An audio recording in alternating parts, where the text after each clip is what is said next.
इबादिही वहुवल गफूरुर रहीम। सदकल्लाहुल अज़ीम। हर तरह की हमदो सना अल्लाह रब रहमान वास्ते, बेशुमार दरूद व सलाम नबी रहमत जनाब मुहम्मद रसूलुल्लाह सल्लल्लाहु अलैहि वसल्लम दी ज़ात ग्रामी व बाबरकत। साहिबो, साथियों, बुजुर्गों, भाइयों, दोस्तों, गुफ्तगू चल रही सी सोने नबी सल्लल्लाहु अलैहि वसल्लम मजलस के अंदर बैठे सन ते आका ने फरमाया भी मैनू तीन चीज़ां पसंद ने। पहले नंबर ते खुशबू, दूसरे नंबर ते औरतां दे नाल मुहब्बत यानी औरतां दा मुकाम ते मर्तबा, तीसरे नंबर ते कुर्रतो आईनी फिसला कि मेरियां अखां दी ठंडक नमाज है। और नमाज वाला अमल ऐसा अमल है कि जेड़ा बिल्कुल वाजे कर देंदा है ये बंदा मुसलमान है कि नहीं मुसलमान। क्योंकि जिस तरह भट्ठी है उहदे विच लोहा पा देंगे ते ओ जनाब उहदी मैल कचैल उतर के पहलों उहनूं वेख लो ते मैल कचैल लैण तो बाद वेख लो, खरे खोटे दी परख हो जाती है। क्यों जी? ते नमाज जेड़ी है ये भी मुसलमान ते गैर मुसलम दे दरम्यान दे अंदर मेन फर्क है हद फासल है। अल्लाह दे रसूल सल्लल्लाहु अलैहि वसल्लम ने इन्नी वईद फरमाई है कि मेरा दिल करदा है कि उन्हां दे घरां नूं अग्गां ला के साड़ दियां जेड़े जमात दे नाल नमाज नहीं पढ़दे। क्यों जी? और फिर नबी अलैहि सलातो व सलाम दा इरशाद गिरामी है, आका अलैहि सलाम ने जिन्नी वईद नमाज दे बारे च इन्नी किसे चीज दे बारे च नहीं। ते असी इस मामले च इन्ने सुस्त जिन्ने और किसे मामले दे अंदर सुस्त नहीं। असी 2 मिनट जे आ जाइए ते बह नहीं सकते, किते मझ 2 मिनट अंदर खड़ी रही ते पता नहीं उन्होंने हो की जाएगा। क्यों भी इवें ही माल अंदर कढ़ना होंदा है ना, माल कढ़ना होंदा है। मतलब ये नहीं कि तुसी बेशी तक मसीते ही रहो, ना ना, भावन दे कायल ने रब बांधा जदों तुसी नमाज पढ़ लो, जुमा पढ़ लो ते तुसी आपदे घर नूं जाओ। मतलब ये कि मौलवी दा सिर ना खाओ, आपदा भाई नमाज पढ़ो ते आपदा भेंदो। इस्लाम ते इंज जांदा है। लेकिन आ तां सिर्फ एक वारनिश करने वास्ते, जे जुत्ती नूं दूजे दिन पालिश ना करिए ते भावें भाई वो 5000 तो 7000 दी भी होवे ते उहदे पल्ले चीज रहिंदी। क्यों भाई? ते मोटरसाइकिल नूं महीने पिछों टूनक ना करवाइए ते उहदे पल्ले कोई चीज रहिंदी। ट्यूनक करवा लीए ते काम चलदा रहिंदा। ये ट्यूनक है, इस्लाम ने एक ट्यूनक दा फार्मूला दस्या भी दीन दियां बातां दसो। हो सकता है कोई ना कोई गल किसी के दिल च बह जाए।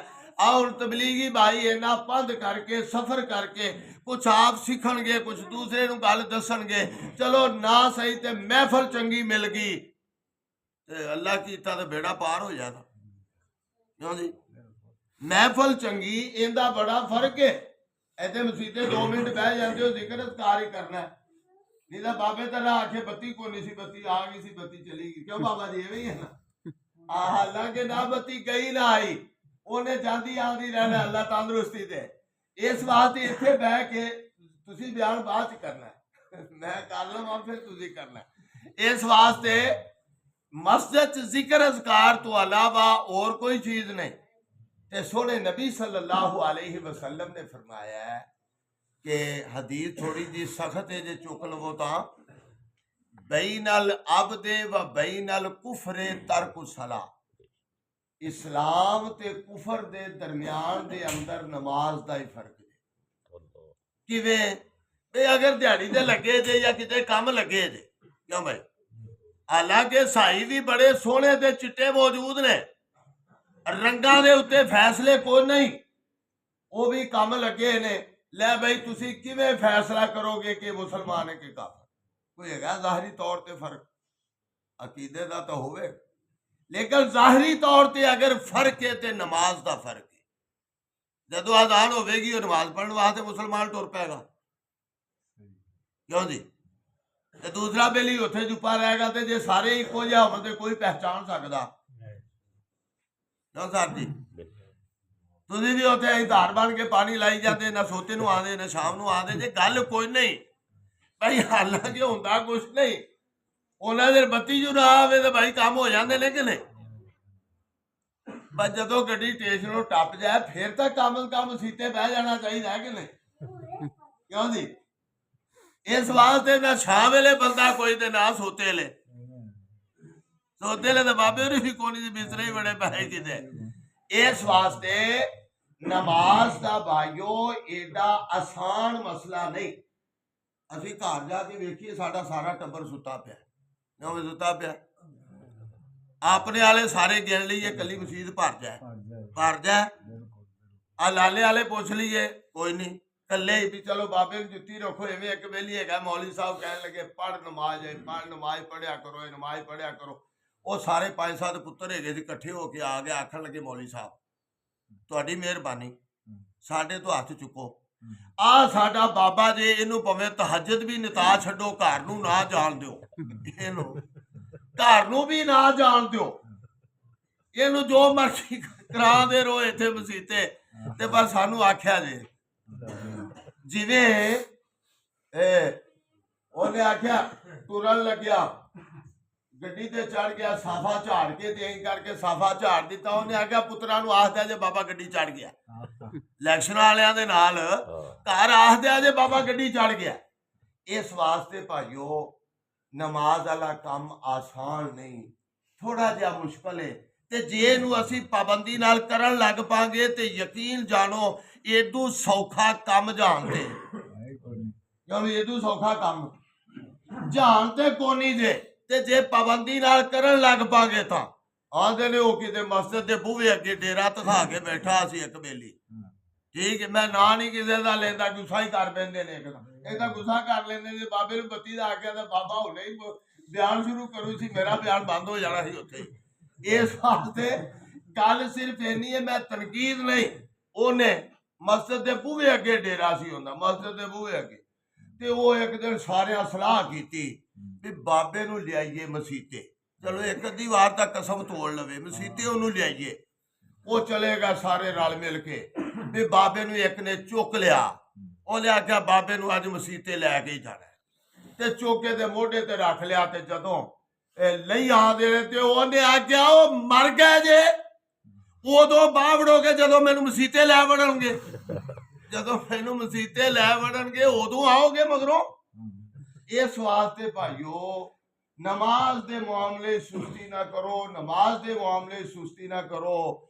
ये एडा अहम मसला है। नबी अलैहिस्सलाम ने फरमाया, मैं आखिरी फरमान दस के बाद ख़त्म करा, आका अलैहिस्सलातु वस्सलाम ने फरमाया कि लौ अन्ना नहरन बेबाब अहदिकुम मन यगसिल फीही खम्सा मर्रात फी कुल्लि यौमिन व लैला हल यबका मिन दरनिही। कि नबी अलैहिस्सलातु वस्सलाम ने फरमाया सहाबा तुहाडे किसी एक दे बूहे को नहर वगदी होवे ते ओहदे विच 5 वारी नहावे कोई बंदा, 5 वारी। अल्लाह अकबर। सोहने नबी ने किड्डे सोहने अंदाज नाल गल समझाई, 5 वारी नहावे ना सही ते जिंदे हाथे विच मोटर चलदी होवे तो डंगरां नूं 5 वारी नहा लवे, ना सही ते नार दे मने डोगर बाबे रहिंदे ने ते 5 वारी जो डंगर नार दे विच नहा लैण ते उहदे जिस्म ते मैल जा रह जाएगी। साबन ना भी लावे, साबन ना भी लावे ते ਉਹ ਡੰਗਰਾਂ ਨੂੰ ਨਾ ਵੀ ਮਲੇ, ਬਲਕਿ ਇਨਸਾਨ ਦੀ ਗੱਲ ਕਰ ਲੋ, 5 ਵਾਰੀ ਜਿਸਮ ਤੇ ਪਾਣੀ ਬਹਾ ਲਵੇ ਤੇ ਉਹਦੇ ਜਿਸਮ ਤੇ ਮੈਲ ਕਚਾ ਲਵੇ। ਸਹਾਬਾ ਇਕਰਾਮ ਕਹਿੰਦੇ ਨੇ ਅੱਲਾ ਦੇ ਰਸੂਲੇ ਕਿਵੇਂ ਹੋ ਸਕਦਾ 5 ਵਾਰੀ ਨਹਾਵੇ ਤੇ ਮੈਲ ਕਚਾ ਰਹਿ ਜਾਏ? ਤੇ ਨਬੀ अलैहिस्सलातु वस्सलाम ਨੇ ਫਰਮਾਇਆ ਜ਼ਾਲਿਕ ਮਸਲੁ ਸਲਾਤਿਲ ਖਮਸ, 5 ਨਮਾਜ਼ਾਂ ਦੀ ਮਿਸਾਲ ਵੀ ਐਵੇਂ ਹੀ ਹੈ ਕਿ ਜਦੋਂ ਬੰਦਾ 5 ਨਮਾਜ਼ਾਂ ਪੜ੍ਹ ਲੈਂਦਾ ਐਵੇਂ ਸਾਫ਼ ਸ਼ਫਾਫ ਹੋ ਜਾਂਦਾ ਜਿਵੇਂ 5 ਵਾਰੀ ਨਹਾਤਾ ਹੁੰਦਾ। ਅੱਲਾਹੁ ਅਕਬਰ। ਤੇ ਅਗਰ ਅਲੱਗ ਅਲੱਗ ਉਹਦੀ ਵੰਡ ਕਰੀਏ ਤੇ ਵੁਜ਼ੂ ਕਰਨ ਨਾਲ ਤਾਂ ਐਵੇਂ ਗੁਨਾਹ ਝੜ ਜਾਂਦੇ ਨੇ ਜਿਵੇਂ ਪੱਤਝੜ ਦੇ ਮੌਸਮ ਦੇ ਅੰਦਰ ਟਹਿਣੀ ਨਾਲੋਂ ਪੱਤੇ ਡਿੱਗ ਪੈਂਦੇ। ਇਸ ਵਾਸਤੇ ਸਾਨੂੰ ਧਿਆਨ ਕਰਨਾ ਚਾਹੀਦਾ ਹੈ। ਇਹ ਮਸਲਾ ਬੜਾ ਅਹਿਮ ਜੇ, ਅਸੀਂ ਇਹਨੂੰ ਆਮ ਸਮਝਿਆ।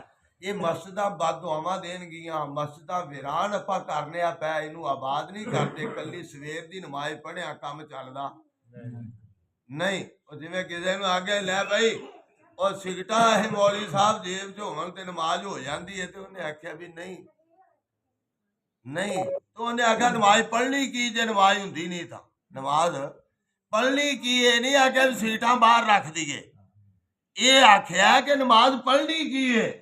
ਤੇ ਇਸ ਵਾਸਤੇ ਇਹ ਨਾ ਇਹਦਾ ਮਤਲਬ ਸਮਝਿਆ ਜੇ ਵੀ ਚੱਲ ਬਾਕੀ ਕੀ ਪੜ੍ਹਨੀਆਂ, ਯਾਨੀ ਸਵੇਰ ਦੀ ਵੀ ਨਹੀਂ ਪੜ੍ਹਦੇ, ਚਲੋ ਬਾਕੀ 'ਚ ਨਹੀਂ ਮਸਲਾ ਹੈਗਾ ਤੇ ਸਵੇਰ ਦੀ ਵੀ ਨਹੀਂ ਪੜ੍ਹਦੇ, ਵੇਖੀ ਆ ਇਹਦੀ ਨਹੀਂ। ਬਲਕਿ ਆਪਣੇ ਆਪ ਨੂੰ ਰਮਾ ਕਰੋ, 2 ਪੜ੍ਹ ਕੇ, 3 ਪੜ੍ਹ ਕੇ, 4 ਪੜ੍ਹ ਕੇ, 5 ਪੜ੍ਹ ਕੇ, ਹੌਲੀ ਹੌਲੀ ਕੰਮ ਚੱਲ ਜਾਏਗਾ ਇਨਸ਼ਾਅੱਲਾ। ਕਿਉਂ ਬਾਬਾ ਜੀ? ਚੱਲ ਜਾਣਾ, ਚੱਲ ਜਾਂਦਾ। ਹੁਣ ਕੱਲਾ ਜੋ ਆਣਾ ਤੇ ਬਾਕੀ ਸਾਰੇ ਨੇ ਇਨਸ਼ਾਅੱਲਾ ਚੱਲੇਗਾ। ਅੱਲਾ ਤੰਦਰੁਸਤੀ ਦੇ, ਅੱਲਾ ਤੰਦਰੁਸਤ ਜੇ